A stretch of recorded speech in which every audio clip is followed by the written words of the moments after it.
Imaginez-vous dans un événement professionnel et devant vous se trouvent deux personnes. La première personne, elle distribue ses cartes à tout le monde, tandis que la deuxième personne, elle passe du temps avec ses interlocuteurs. Elle s'intéresse et nous voilà 5 ans plus tard.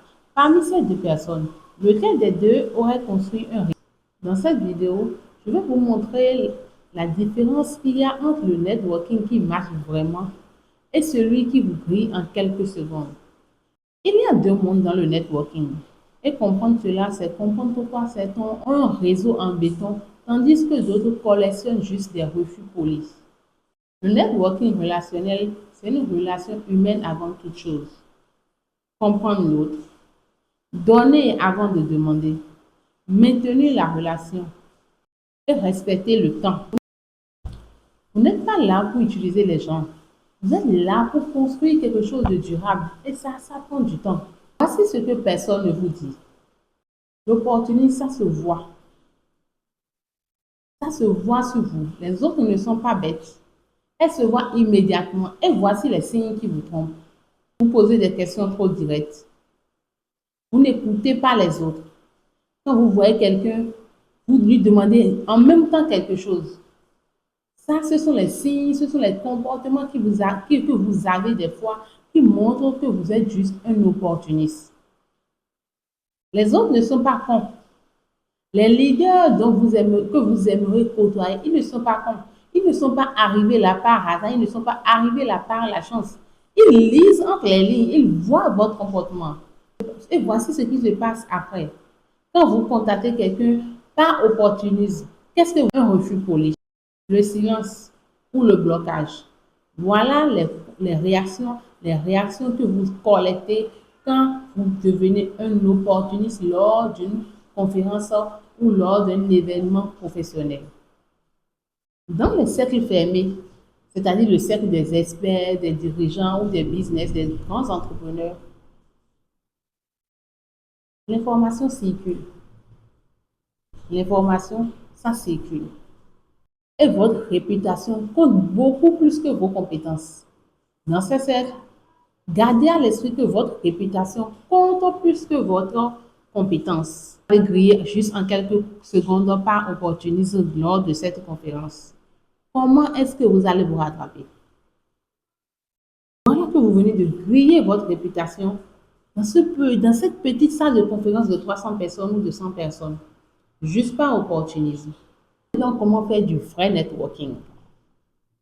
Le vrai, celui qui vous construit une relation en béton, un réseau qui pourra vous servir à grandir. Le vrai networking, ça s'apprend. Si une personne dans un événement se comporte comme un opportuniste, soit ce n'est pas parce qu'il a voulu l'être, peut-être juste parce qu'il n'a pas appris le networking vrai. Celui qui vous construit un réseau qui pourrait vous faire avancer, ça s'apprend. Ce n'est pas une compétence innée.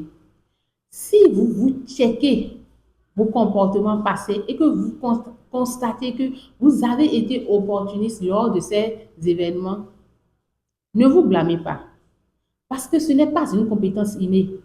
Elle s'apprend. Et ici, je vais vous dire les 3 piliers du vrai networking. Pilier numéro 1, donnez avant de demander. Donnez avant de demander. Ne vous demandez pas qu'est-ce que cette personne peut m'apporter, mais demandez plutôt que puis-je apporter à cette personne, à cette dernière. Qu'est-ce que j'ai qui peut aider cette dernière? Ce n'est forcément pas du matériel, une information pertinente dans une situation que cette personne vit. Un article qu'on a rédigé sur la personne, vous pouvez le lui dire. Et qui n'a peut-être pas eu la chance ou le temps de le lire, vous pouvez le lui dire, lui relater les faits ou les dits qui ont été écrits sur cette personne. Un remerciement sincère, pas de la flatterie. Un remerciement, une reconnaissance sincère du travail accompli par ces derniers.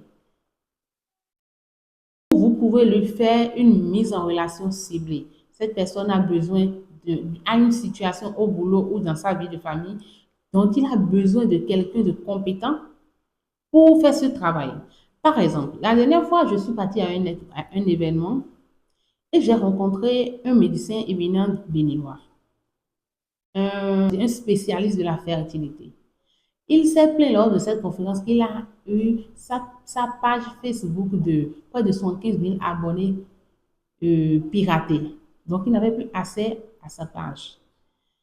Dès que la conférence est terminée, je me suis approchée de lui et je lui ai suggéré une dame qui est experte en récupération de comptes piratés. Je l'ai fait sans rien attendre de retour. Le deuxième pilier, c'est d'accepter l'incertitude. Ce que vous donnez à l'instant T à cette personne, vous pouvez ne pas avoir le ROI. Vous pouvez ne pas avoir le retour sur investissement. Cette personne ne vous doit rien. Acceptez que cette dernière ne vous doit rien contre ce que vous venez de lui apporter. Mais vous êtes en train de travailler une relation qui va peut-être donner un retour des années plus tard. Des années plus tard.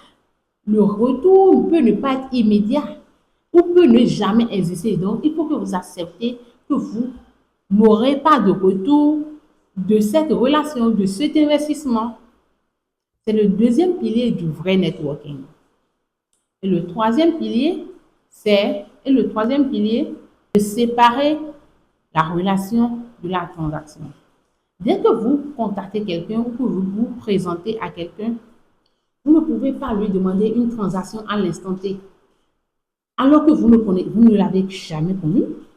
C'est la première fois que vous vous rencontrez et vous vous permettez de lui demander quelque chose à cet instant T. Séparez relation et transaction. Faites connaissance avec quelqu'un, faites juste connaissance avec cette personne d'abord. Maintenez le lien d'abord avant la transaction. Par exemple, vous contactez un monsieur et vous lui dites que vous l'écrivez juste pour faire connaissance. Et dans ce même message, vous lui demandez une transaction, un numéro, un stage, etc., une recommandation, etc. Ça ne se fait pas. Vous faites connaissance, vous maintenez le lien avant de demander la transaction. La relation avec les leaders, c'est pas simple d'y arriver, de construire un réseau avec ces personnes. Mais la bonne nouvelle, récemment, j'ai découvert la plateforme Entourage de l'entrepreneur Aminou. Entourage démocratise l'accès aux leaders. C'est une plateforme sur laquelle vous avez plusieurs mentors, plusieurs mentors ou leaders de différents domaines, près de 300 domaines, qui peuvent vous aider, vous donner un avis, un conseil ou avoir un regard plus avisé de votre projet ou d'une situation T pour vous permettre d'avancer, pour vous permettre de gagner en stratégie. Ce réseau ou cette relation, cette mise en relation de 2 heures a un coût. Ce coût montre la valeur que vous portez à ce réseau que vous aimeriez construire. Et c'est ce que Madame Raudat veut instaurer, veut inculquer à travers cette plateforme. Parce que oui, avoir un bon réseau, ça a un coût. Ce n'est pas gratuit. Ça a un coût qu'il faut être d'accord de payer pour pouvoir bénéficier des meilleurs avis. Voici donc la règle des 15 minutes.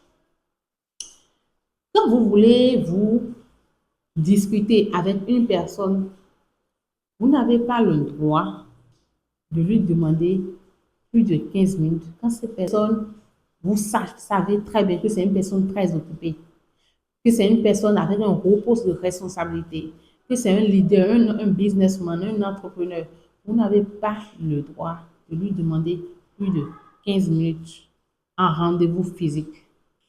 Passer cela, c'est payant. Passer ce délai, c'est payant. Parce que 15 minutes pour un leader, c'est déjà beaucoup. Le temps, c'est de l'argent. Encore plus, si c'est à une conférence que vous avez rencontrée, cette dernière, pas plus de 5 minutes. Pas plus de 5 minutes. Et voici comment faire moins de 5 minutes avec un leader et obtenu un résultat prometteur. Premièrement, préparez-vous. Préparez-vous. Madame Sephora Kojo disait dans l'un de ses podcasts la dernière fois qu'avant de partir à un événement où elle sait qu'elle veut rencontrer une personne, elle se prépare. Comme elle le dit, elle fait ses devoirs.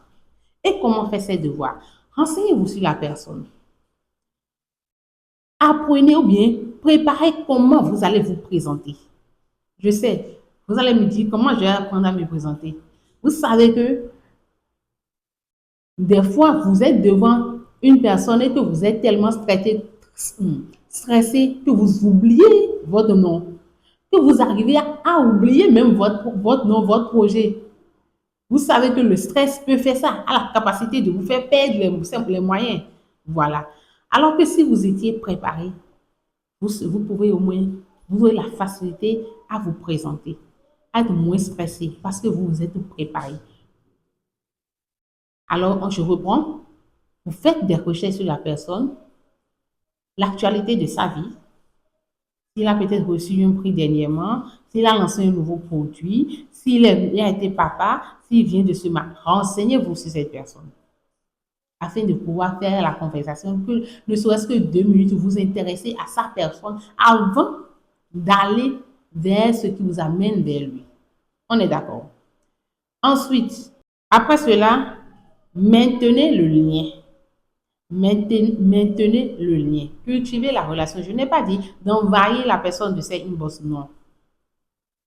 Par trimestre, bonjour monsieur, je suis vous souhaiter une bonne semaine, un bon mois. Si vous n'avez pas d'affinité, de familiarité avec ces derniers, juste des salutations. Le dernier point de l'art du networking, c'est l'audace. On nous a toujours dit qu'il faut oser. Oser nous appuyer, les entrepreneurs nous disent, mais approchez-vous de nous, demandez, posez des questions. Oui, on nous a toujours chanté ça. Mais des fois, l'audace ressemble à un piège. Un piège dans lequel plusieurs personnes tombent. Débarquer dans le bureau d'une personne sans rendez-vous, ce n'est pas de l'audace, c'est de l'impolitesse. On est d'accord? Ce n'est pas de l'audace, c'est de l'impolitesse. Débarquer dans le bureau d'une personne sans l'avertir, sans qu'il ne sache que vous n'arrivez, ou que sans qu'il ne vous connaisse même, pour vous présenter votre projet. Votre projet, oui, c'est de l'impolitesse. Bombarder une personne de messages ou lui envoyer un audio de 5 minutes alors que cette personne ne vous connaît pas, vous n'êtes pas de sa famille, c'est de l'intrusion. Et ne soyez pas surpris que vous n'ayez pas de réponse. Ne soyez pas surpris que vous n'ayez pas de réponse. Même ces leaders-là, eux aussi, ils ont des mentors ou bien ils ont des personnes avec qui ils aimeraient networker et ils collectionnent aussi des refus. Parce que le truc, c'est niveau par niveau. Supposons que toi qui es à un niveau 1, tu as un leader à niveau B. Ce leader a surtout une personne qui est à un niveau A. On est d'accord. Il veut aussi le numéro du président. Et il a écrit au directeur de cabinet qui lui a d'abord donné un refus. Ah oui, ils le chantent toujours d'ici dans leur podcast. Eux aussi, ils ont collectionné des refus. Et ils continuent d'en collectionner. Ils ne sont pas aigris pour autant. Donc, ne soyons pas aigris de collectionner des refus.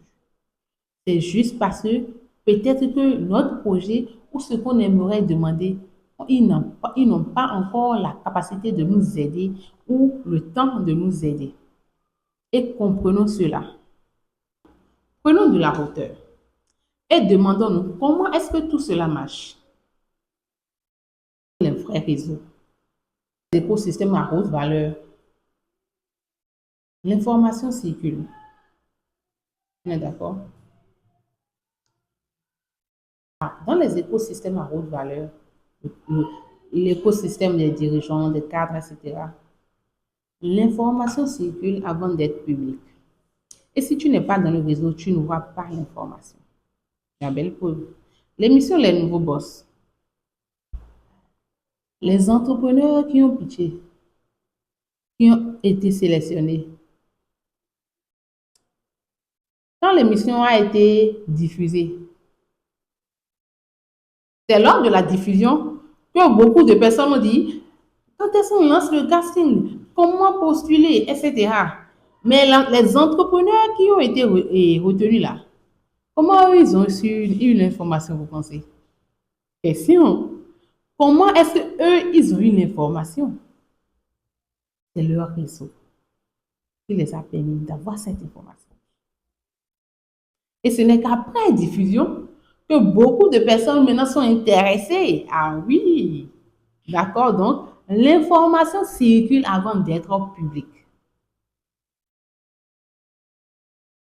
Le deuxième principe des vrais réseaux, c'est que les opportunités passent par recommandation. Les opportunités passent par la recommandation. C'est parce que vous avez été efficace ou vous avez été, oui, recommandé. D'accord? Vous aurez de belles opportunités par recommandation. Donc, on revient au premier point. Ne vous criez pas. Votre réputation compte plus que vos compétences. Et la dernière, c'est que la confiance précède la compétence. La confiance précède la compétence. Si A fait partie d'un grand réseau et que A n'a pas confiance en vous, tout le réseau n'aura pas confiance en vous. Le networking, c'est comme une discipline simple et il faut l'apprendre. On est d'accord. Ce n'est ni la chance du hasard, ce n'est ni du hasard ni de la chance. C'est une compétence qui s'apprend. Où vous allez, ce que vous vouliez y aller faire, qui vient, vous renseigner sur la vie de cette personne, ça vous permet de tirer plus de valeur et d'avoir des conversations intéressantes. Ah, parce que bien avant que les conférences soient, il y a telle conférence, on vous propose, on vous, comment dirais-je, oui, formateur, renseignez-vous sur ces personnes afin que si vous les approchez, vous pouviez avoir un sujet de conversation.